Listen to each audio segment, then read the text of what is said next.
읽은 말씀을 통해서 좌로도 우로도 치우치지 말라라는 제목으로 함께 말씀을 생각해 보려고 합니다. 동서고금을 막론하고 우리가 함께 중요하게 여기는 개념, 이념이라고 할까요? 중용이라고 하는 개념이 있습니다.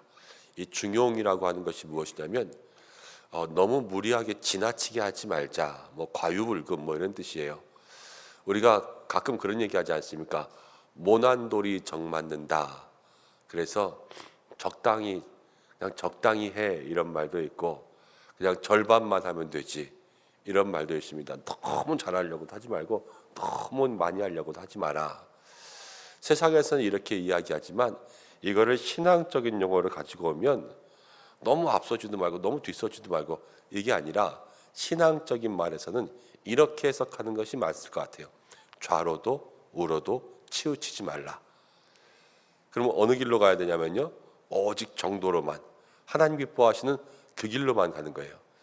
방향으로 하면 좌로도 우로도 치우치지 않는 거고, 속도로 이야기하면 말씀보다 성령보다 앞서지 않고, 또 말씀보다 성령보다 너무 뒤처지지 않고, 날마다 말씀의 속도에 성령의 속도에 우리의 삶을 맞추면서 살아가는 것, 이게 성도의 삶의 중용이 아닐까 합니다. 근데 오늘 나오는 잠언, 아굴의 잠언이거든요. 그런데 이 아굴에 대해서는 많이 알려진 게 없습니다. 그렇지만 아굴이 이 아들들에게 쓴 잠언을 보면, 성도의 삶에 정말로 좌로도 우로도 치우치지 아니하고 하나님 앞에서 말씀과 성령의 속도에 맞춰 살아야 되겠다, 이런 마음을 많이 들게 합니다. 오늘의 말씀이 우리에게 무엇을 가르치고 있나 함께 좀 살펴보겠습니다.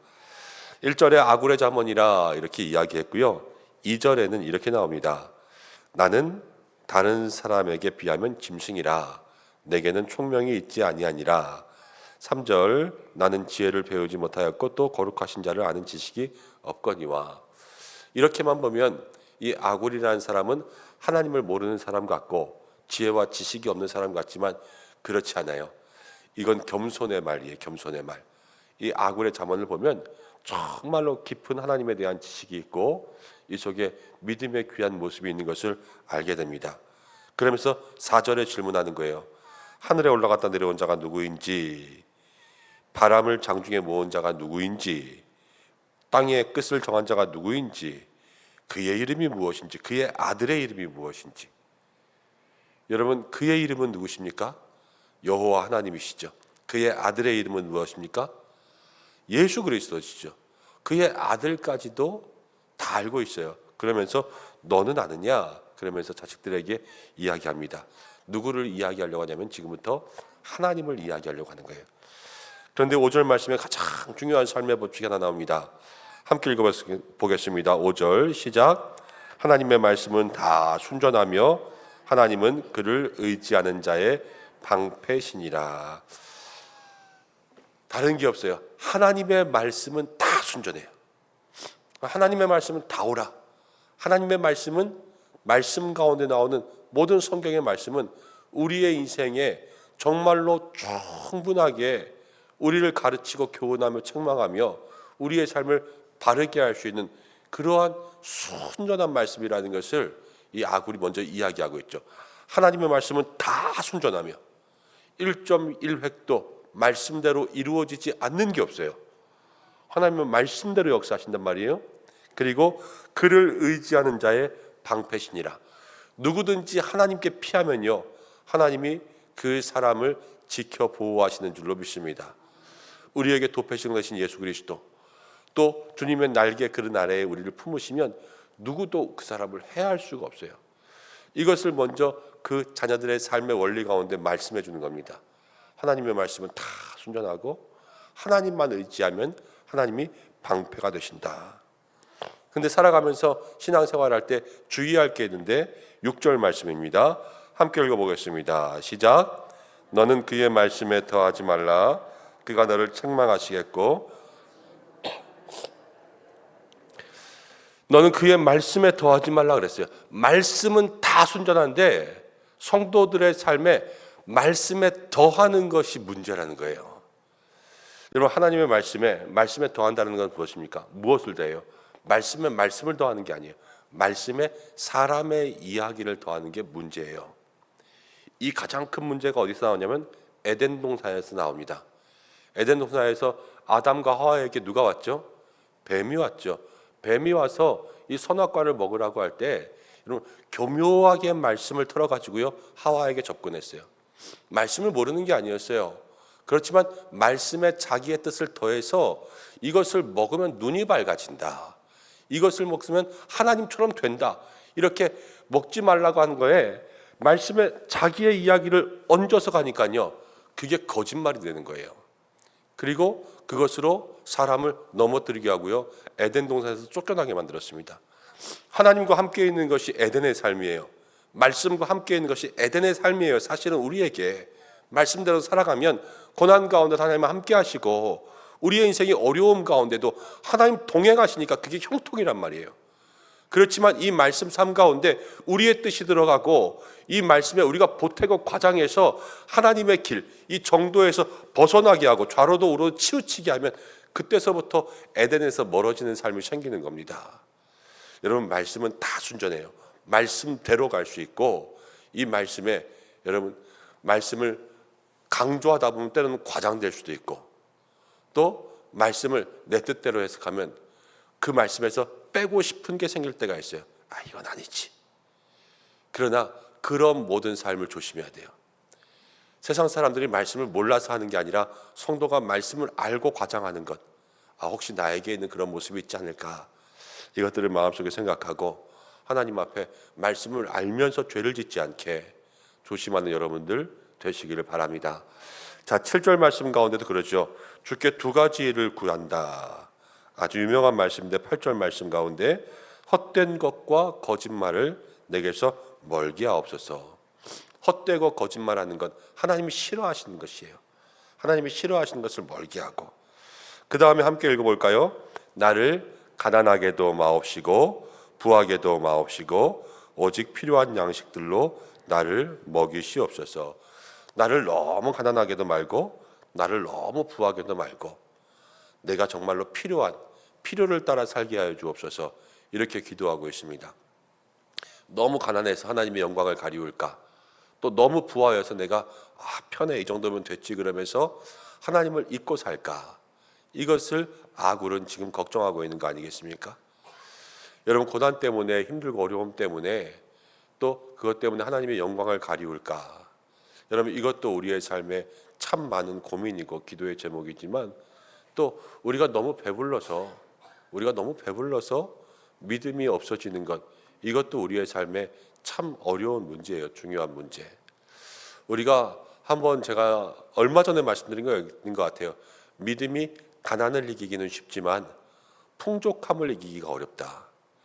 가난해서 힘들면 기도하지만 배불러서 등 따시면 놀러 가요. 그것이 성도의 삶의 모습이란 말이에요. 너무 가난할 때는 하나님의 영광을 위하여서 하나님 나의 필요를 채워달라고 부하고 또 우리에게 풍족하게 있을 때에는 내가 이것을 하나님의 영광을 위하여 쓸 수 있도록 해달라고 그렇게 기도할 수 있는 여러분들 되시기 바랍니다. 그래서 이것도 좌로도 우로도 치우치지 않는 거예요. 너무 가난하지도 않고 너무 부하지도 않고 하나님께서 기뻐하실 그 일 가운데 나아가는 거죠. 그러한 믿음의 기도가 늘 우리 가운데 있어야 될 줄로 믿습니다. 그리고 11절부터 14절까지 가운데 보면 계속해서 똑같이 끝나요. 이러이러한 무리가 있습니다. 이러이러한 무리가 있느니라. 이러이러한 무리가 있느니라. 그러면서 사람 중엔 이런 사람도 있다. 이런 사람도 있다. 이런 사람도 있다. 그러는데 이런 사람들과 같이 어울리지 말라는 거예요. 지금 11절 말씀 가운데 보면 부모를 저주하는 무리들과 어울리지 말라. 그리고 12절 가운데 스스로 깨끗한 체하면서 더러운 사람들과 어울리지 말라. 그리고 13절에 눈이 심히 높으면 눈꺼풀이 들린 이 교만하고 뭐라 그럴까요? 허영심이 강하고 사치하는 사람들이죠. 이런 사람들과 어울리지 말라. 14절에도 앞니가 장검 같고 어금니는 군도 같아서 가난한 자를 땅에서 삼키며 궁핍한 자를 사람 중에서 삼키는 무리 이런 사람들과 어울리지 말라라는 거죠. 여러분 성도는 만남의 복이 있어야 될 줄로 믿습니다. 이 만남의 복을 위해서도 날마다 기도해야 돼요. 그런데 정말로 이 땅 가운데 모든 사람들을 사랑하며 긍휼히 여기며 복음을 전하는 데는 우리가 어떠한 차별도 있으면 안 되죠. 모든 사람들에게 여러분 복음을 증거해야 됩니다. 그렇지만 우리가 날마다 교제하고 여러분 믿음의 대화를 나누는 데에는 함께 주를 부르는 거룩한 공동체 속에 있어야 돼요. 디모데후서 2장 22절을 보면 우리의 삶의 청년의 정욕을 이기는 방법이 무엇이냐면 주님의 이름을 함께 부르는 사람들과 같이 있는 거예요. 이 죄를 이길 사람들과 같이 있어야지 죄를 지을 사람들과 같이 있으면 안 된다는 거예요. 내 주변에 있는 사람들이 죄를 이기게 할 사람인지 죄를 짓게 할 사람인지 이것을 마음속에 기억해야 될 줄로 믿습니다. 제가 전에 사역하다 보면 이렇게 강남에 있는 분들하고 이야기하다 보면요, 모든 이야기의 끝은 다 땅값이에요. 뭐 기도를 시작해도 나중엔 기도해서 땅이 올랐다 그러고, 뭐 아픈 사람부터 시작해도 그래도 그 사람은 아파도 괜찮아, 그 아파트 비싸, 이렇게 이야기만 끝나는 거고, 자식이 조금 뭐가 해도 아 괜찮아, 그 집 돈 많어, 이러면 끝나요. 그러니까 모든 이야기의 끝이 다 돈이나 땅이나 집으로 끝나요. 그렇다고 다 나쁘다는 게 아니라 그래도 믿음이 있고 풍족하고 그럼 다 좋죠. 그렇지만 그 이야기의 중심이 뭔가, 핵심이 뭔가, 이런 것들을 보면 사람들의 마음이 어디로 쏠려 있는가를 알게 돼요. 여러분, 두 사람이 있습니다. 두 사람이 똑같이 싸웠어요. 그런데 우리가 중간에서 누구 한 사람 편을 들었어요. 그러면요, 내 마음이 지금 이 두 사람 가운데 어디에 쏠려 있는 거예요? 편든 사람한테 쏠려 있는 거죠. 그거랑 똑같은 거예요. 우리가 이야기하다가 여러분, 모든 이야기의 끝이 기도로 갈 때가 있고 모든 이야기의 끝이 돈으로 갈 때가 있어요. 그럼 내 마음이 어디에 쏠려 있는 거예요? 기도로 가면 내 마음은 그래도 조금 더 기도에 실려 있는 거고, 돈으로 가면 내 마음은 그래도 조금 더 돈에 실려 있는 거예요. 그런데 이 무리들도 똑같아요. 내가 지금 만나는 사람이 누군가, 내가 만나는 사람이 교회 와서 예배드리고 중보기도 하는 사람이고 교회 봉사하는 사람인지 아니면 노래방 가고 골프 치러 가는 사람인지, 이렇게 보면 내 마음의 중심이 지금 어디에 쏠려 있는가를 알게 돼요. 맛있는 거 먹으러 가는 사람, 뭐 공놀이 하러 가는 사람, 노래방 가는 사람, 이런 사람들과 함께 어울리는 것을 좋아하고 있으면 내 마음은 지금 믿는다고 하면서도 내 마음의 중심이 거기에 요만큼 가 있는 거예요. 그러니까 거길 가죠. 그렇지 않으면 내 마음의 중심이 주님께로 조금 향해져 있으면 그래도 내 마음속에서 아, 교회, 예배, 봉사, 이 모임, 목장, 기관 이런 데로 올 수밖에 없게 돼 있다고요. 아, 나의 마음이 지금 어디에 치우쳐져 있냐. 옛날에 뭐 이렇게 개그맨들 중에서 부채도사 같은 사람 있잖아요.